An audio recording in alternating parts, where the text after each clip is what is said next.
Great Scott! Gordon Freeman! I expected more warning. Before I forget, I think you dropped this back in Black Mesa. Good luck out there, buddy. You're gonna need it.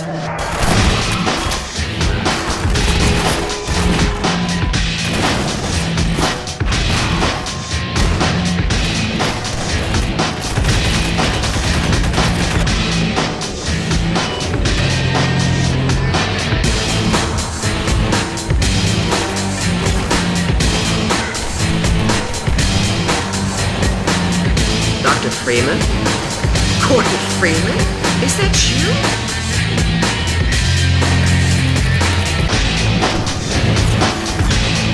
Tell me, Dr. Freeman, if you can.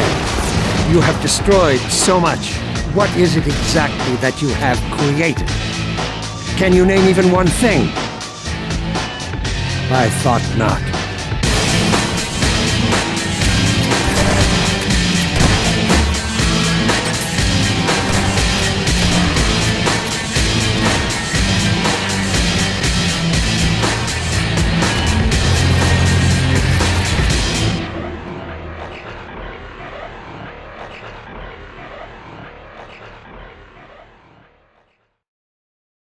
Isn't it funny how much nostalgia can influence your opinion of something? This is especially true for video games, because they probably still hold your interest even though they might have aged very poorly. This is nothing new, after all everyone likes to consume their dearest piece of media on multiple bases. While we can never replicate that feeling we got when we first experienced it, at the bare minimum we can remember that fondness through our memories. That is probably why people are more defensive of the things that hold sentimental value to them. As you can guess, this video is dedicated to one of my most nostalgic memories, a game that needs no introduction, Half-Life 2. Just to be clear, this isn't a review. I mean, what is there to say about the game that everything has already been said? There are lots of other videos on this topic made by the people more talented than me, so to repeat this formula feels asinine. Try to look at this as my own personal love letter, a video through which I can express my own emotions about this subject. Half-Life has been a big part of my life since its release, and it still haunts me to this very day. It is my yearly duty to play all 4 games in the franchise at least once. I don't even need to tell you how much I love this game, all you need to do is take a look at its fanbase. Just get this, Black Mesa is a fan-made remake of Half-Life 1, a game made in 1998.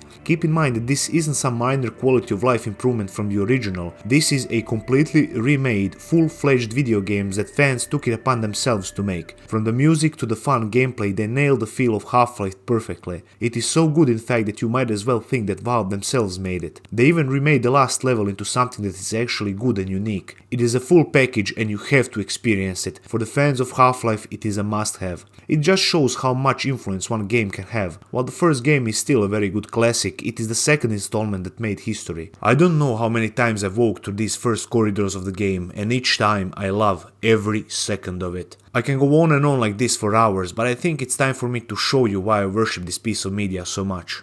What makes Half-Life 2 so different?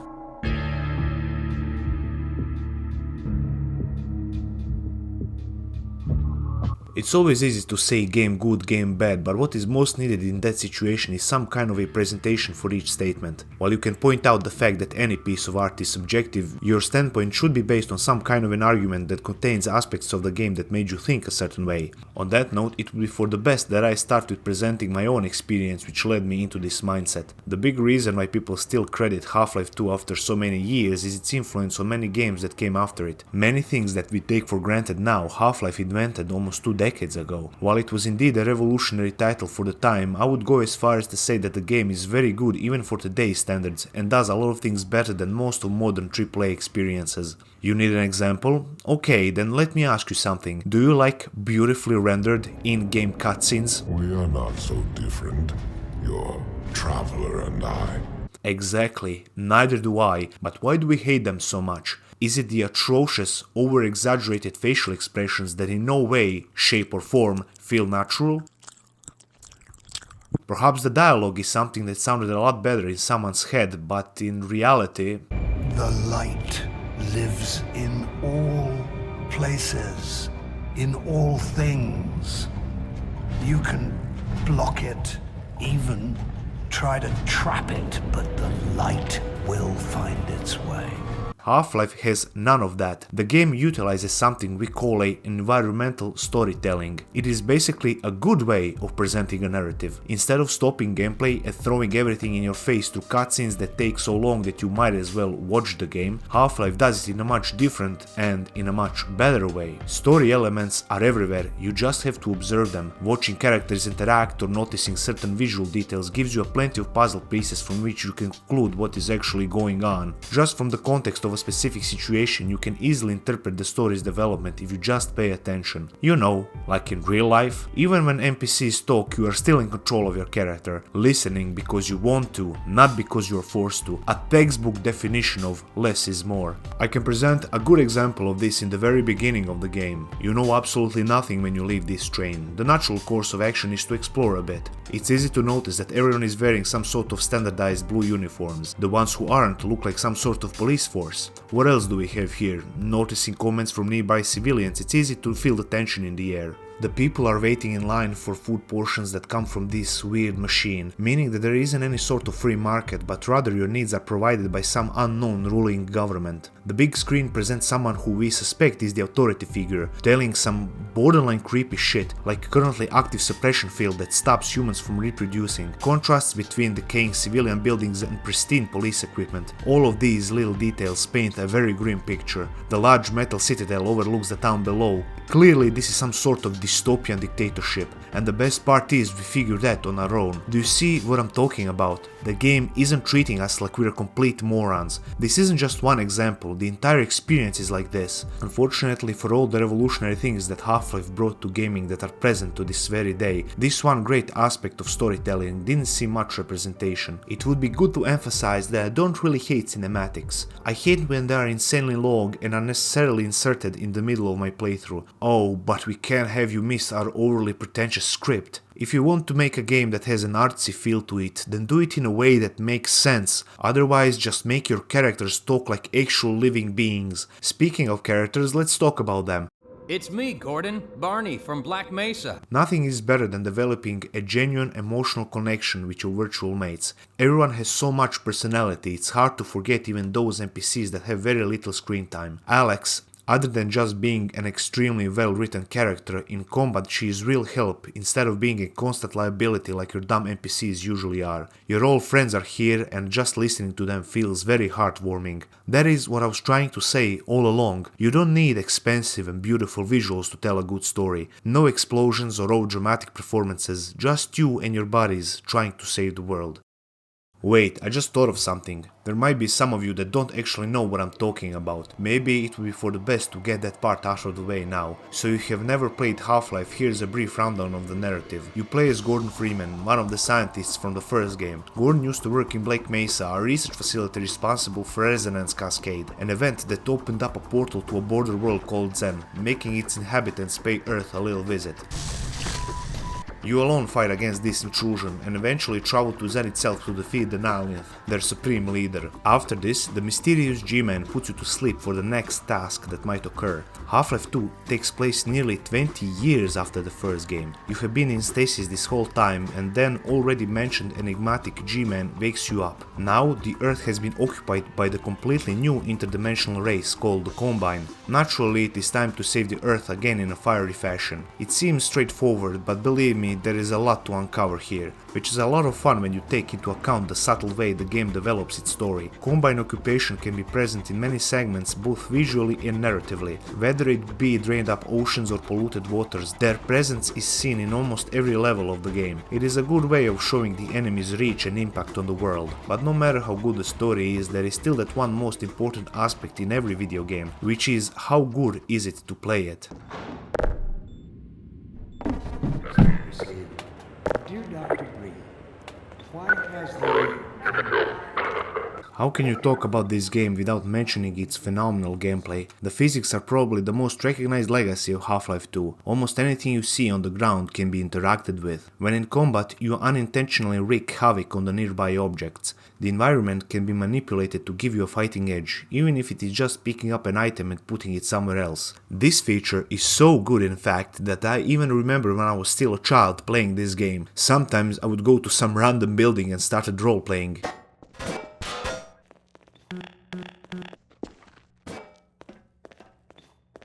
Hey, you know what time it is? It's time to discuss the S in the FPS. I came up with that one.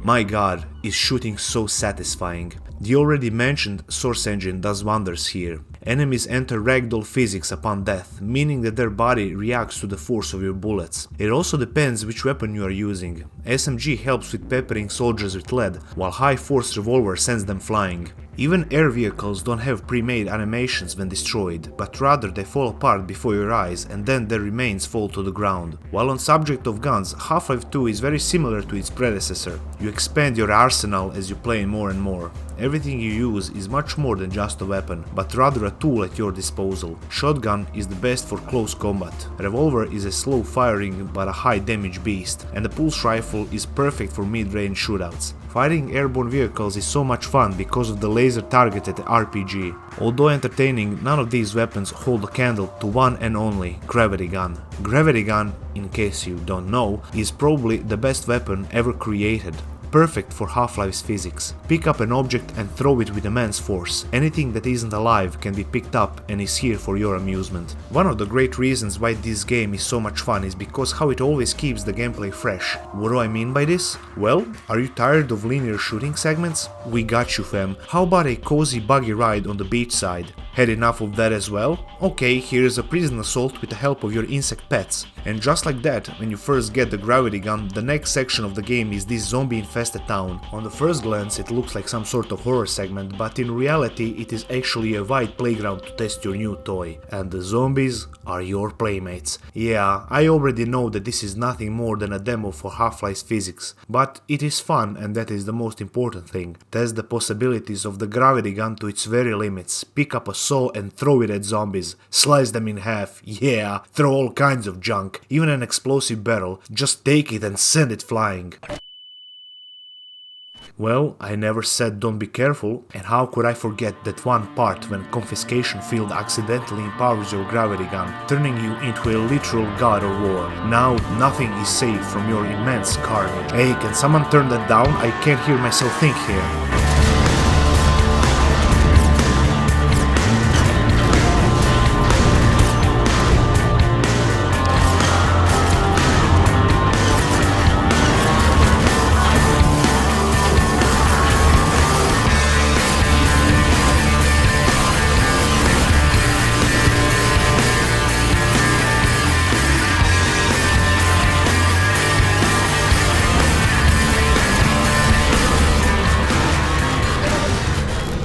Kelly Bailey, this man is a legend. Have you heard any of these tracks? It is very hard for me to separate the soundtrack from the game itself. It's almost like they are both one entity. There are so many classical gems in here that I don't know which one I should play first. But not just the music, the sound of everything and anything is like something out of a virtual reality. Sounds of Combine make them feel more robotic. Cries of zombies that put you completely on edge, but the most important sounds are the ones that you don't even notice. Those little bits in the background that you take for granted. The sound of a living, breathing world. Those are the sounds that I'm talking about. Try to notice them more the next time you decide to play this complete masterpiece. All of this put together gives us the feel of Half-Life that we all know and love. It is always fascinating how much sound design impacts the world building. Because of this, you have to appreciate people like Kelly. Making something like this shouldn't be possible with human limitations, but thankfully, Kelly isn't human. Speaking of non-human, I don't think I have given enemies enough credit. Combine soldiers are usually pretty brutal in any encounter. Did you ever think about their fight tactics? They always try to flank you, they throw grenades to snuff you out of cover and perform some impressive maneuvers when advancing. They adapt very well to various environments throughout the game, making the fights much more difficult but at the same time much more fun. They act just like the story presents them. They are savage and show no mercy, which is okay because neither will you. Every now and then some new challenge will present itself with some unique way of overcoming it. Even though you fight the same enemies, the fights always seem original. Linear shootouts with soldiers are usually interrupted with some zombies and headcrabs. Yeah, if you didn't notice, Half-Life can get real disturbing. Headcrabs that stick on your head and eventually turn you into a monster. These weird humanoid workers in the Citadel that are actually mutilated and brainwashed humans. A grim reminder of Combine's authority. It is one of those great subtle moments that remind you of what is at stake. Investigating more this for an occupier is both fascinating and terrifying. It is quite clear that their weaponry on Earth is just modification of the technology from their homeworld, made to suit human capabilities. The real power of Combine was never presented in any certain way, so it is hard to imagine how this interdimensional empire looks like. Any semblance of their hierarchy or even a government are alien to us. The only glimpse of their society that we get to see is through the advisors, a slug-like beings that find it hard to adapt to our environment. Because of this, they are kept alive by the number of advanced machinery, but don't let that fool you. They are the masterminds behind this entire occupation. Advisors possess considerable telepathic and telekinetic abilities. They are extremely intelligent and more than capable of directly leading the Combine occupation on Earth. In this grim struggle for survival, the game demonstrates the value of human ingenuity and potential, birth of the new technologies that even the enemy can't conjure up, fierce fighting in the face of extinction, importance of individuality and thought. All of these underlying themes make up the core experience of this fantasy. So to understand this is to understand what Half-Life is actually about. You can take this opportunity to ask yourself these questions, but for now let's leave it at that. This is definitely a subject for another time.